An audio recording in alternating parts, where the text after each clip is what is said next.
I built this machine behind me so I can make gasoline for $0 a gallon from plastic waste. Let's go. Faço bem sou, não cessa no fim de semana. Have you ever wondered if it's gonna work inside of a super bike? Well,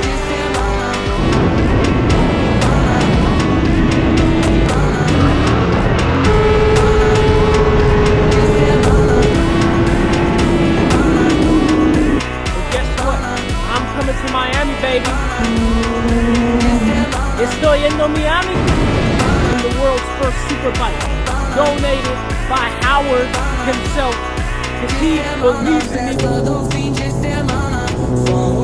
We're gonna put plastic Molina in there, and it's gonna run, baby. You already know it's gonna run better than gasoline from the pump.